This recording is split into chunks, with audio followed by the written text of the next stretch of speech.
मोर्चा के हमारे प्रदेश अध्यक्ष जी सौमित्र खान जी को बधाई देना चाहता हूं।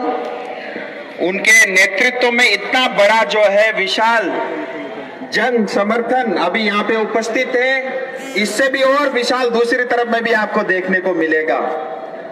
और खास करके बधाई मैं इसलिए देना चाहता हूं क्योंकि इन्होंने उत्तर कन्या घेराव का कार्यक्रम आज रखा है।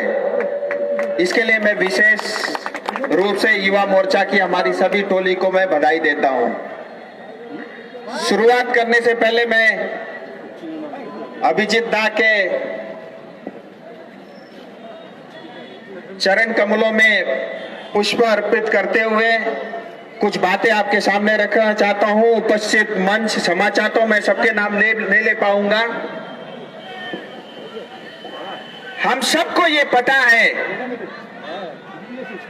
कि नॉर्थ बंगाल में 34 साल सीपीएम और पिछले 10 साल से टीएमसी ने नॉर्थ बंगाल की जनता को लूटने का काम किया है। हम सबको यह पता होना चाहिए कि पूरे बंगाल में सबसे ज्यादा टैक्स, सबसे ज्यादा रेवेन्यू, सबसे ज्यादा पैसा जो है पश्चिम बंगाल की सरकार को नॉर्थ बंगाल के ये 8 डिस्ट्रिक्ट मिल करके देते हैं। लेकिन 8 डिस्ट्रिक्ट के जनता को 34 साल सीपीएम लूटते रहे और पिछले 10 साल से ये डायन दीदी हमें लूटने का काम कर रही है। हमको कभी नहीं भूलना चाहिए। इतना पैसा हम देते हैं, इतना रेवेन्यू देते हैं, लेकिन बदले में हमको क्या मिला? आज हमारे सारे चाय बागान एक एक करके बंद हो रहे हैं। ये हमको कभी नहीं भूलना चाहिए। चाय बागान में काम करने वाले मजदूर श्रमिकों को पूरा पैसा नहीं दिया जाता। हमारे चाय बागान में काम करने वाले श्रमिक 200 साल से ज्यादा अपने घर जमीन के साथ वह रह रहे हैं, लेकिन उनको आज तक पर्जा पट्टा नहीं दिया गया। लेकिन वही चाय बागान के मालिक चाय बागान के अंदर में शोषण भी करते हैं। ऊपर से 15% जमीन उनके नाम टूरिज्म के लिए, बंगलो बनाने के लिए, होटल बनाने के लिए ममता सरकार ने ये बहुत गलत और कलंकारी जो निर्णय जो है मालिकों के हक में लिया है। लेकिन हमारे मजदूर श्रमिक जो है आज भी वंचित है, आज भी उनके पास पर्जा पट्टा नहीं है। आप देख सकते हैं सिलीगुड़ी के शहर में चारों तरफ आपको ट्रैफिक ही ट्रैफिक दिखाई देगा। कहीं भी इंफ्रास्ट्रक्चर नहीं है, कभी कोई नया सड़क बनाई नहीं, कभी पुल बनाई नहीं। इसी तरह से जो है नॉर्थ बंगाल के अंदर में टूरिज्म का धंधा ठप पड़ा हुआ है, सिलीगुड़ी का धंधा ठप पड़ा हुआ है। यहाँ पे फैक्ट्रियां बंद हो रही है, यहाँ की एमएसएमई सारी बंद हो रही है। यहाँ की सरकार ने नॉर्थ बंगाल के विकास के लिए कुछ भी नहीं किया। सिर्फ और सिर्फ हमारे साथ धोखा हुआ है और हमारे वोट के कारण 44-45 साल से हमारे ऊपर में लगातार जो है शोषण होता रहा है। अब ये हमको बदलना है, इसको परिवर्तन करना है और मोदी जी के नेतृत्व में भारतीय जनता पार्टी की सरकार पश्चिम बंगाल में बनेगी। ये पक्का है, मेरा आपसे वादा है। 200 सीट से ज्यादा जो है भारतीय जनता पार्टी की इस बार 2021 में आएगी। और नॉर्थ बंगाल में आप देखना 8 में से 7, 54 में से 52 ये नॉर्थ बंगाल की तरफ से मोदी जी को भेंट होगी। ये भी हमको कभी नहीं भूलना चाहिए। मैं विशेष तौर पे युवा मोर्चा को इसलिए बधाई देना चाहता हूं जिसका घेराव करने जा रही है मिनी सेक्रेटरिएट है। हमें जानकारी में होना चाहिए ऑफिशियली यहाँ पे 20 डिपार्टमेंट, 20 विभाग काम करने चाहिए, लेकिन अभी सिर्फ 3 डिपार्टमेंट चलते हैं। एक डिपार्टमेंट है मुख्यमंत्री जी का ऑफिस, जहां पे लोग एप्लीकेशन लेकर के आते हैं और बदले में उनको कट मनी देना पड़ता है। दूसरा है पेंशन का डिपार्टमेंट और तीसरा है नॉर्थ बंगाल डेवलपमेंट डिपार्टमेंट। और ये एनबीडीडी इसलिए चलता है क्योंकि सारे कट मनी पैसा जो है उसी डिपार्टमेंट में जमा होता है। और हमारे नॉर्थ बंगाल के 2 मंत्री, एक कुछ बिहार के मंत्री और हमारे इस शहर के मंत्री आपस में टीएमसी के मंत्री झगड़ा करते हैं, लड़ाई करते हैं। ये कट मनी का पैसा मेरा, ये कट मनी का पैसा तेरा। ये सच्चाई है दोस्तों, ये पिछले साल हुआ है। हमने अपने आंखों से सुना, आंखों से देखा है और कानों से सुना है।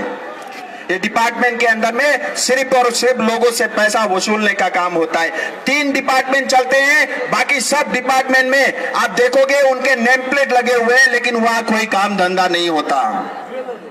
यह सच्चाई है, यह आज की वास्तविकता है जिसे हमें स्वीकारना होगा। और वो 3 डिपार्टमेंट में भी जो नॉर्थ बंगाल एनबीडीडी का जो प्रिंसिपल सेक्रेटरी, आपको पता है उसके पास कितनी जिम्मेदारी है? वो मालदा डिवीजन का कमिश्नर भी है, वो जलपाईगुड़ी डिवीजन का कमिश्नर भी है, बदले में जो है लेबर डिपार्टमेंट का एडिशनल चीफ सेक्रेटरी भी है। यानी एक आदमी के ऊपर में 4 जिम्मेदारी है। ये कौन सा गवर्नेंस है ममता दीदी, जरा आप बताने का कष्ट करें। ये कुछ नहीं है। 2016 में वोट जीतने के लिए दीदी ने एक घोषणा किया था जिसकी पूर्ति आज तक नहीं हुई है। और नॉर्थ बंगाल के लोग आज भी जो है इस तानाशाह सरकार के कारण अपने हक के लिए वंचित है। नॉर्थ बंगाल में रहने वाले हमारे राजवंशी, हमारे बंगाली समाज, हमारे यहाँ के गोरखास, यहाँ के आदिवासी, कोच, मेच, टोटो, राबा, हिंदी भाषी तमाम जितने भी लोग रहते हैं उनके सबके साथ अन्याय हुआ है। हम पीट पीट के हिसाब लेंगे 2021 के बाद। और मैं पुलिस प्रशासन जिस तरह से टीएमसी के कैडर बन के काम करते हैं, मैं आपको भी सावधान करना चाहता हूं। समय अब दूर नहीं है, 6 महीने से कम का समय रह गया है।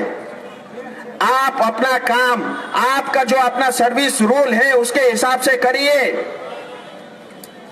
अन्यथा 2021 दूर नहीं है। जिस तरह से आप टीएमसी के कैडर के रूप में काम करते हैं, एक पर्टिकुलर पॉलिटिकल पार्टी को आप फेवर करते हैं, ये आम जनता के साथ अन्याय है। और जो आप कर रहे हो वो पाप है जिसका जो है परिणाम आपको भी भुगतना पड़ सकता है।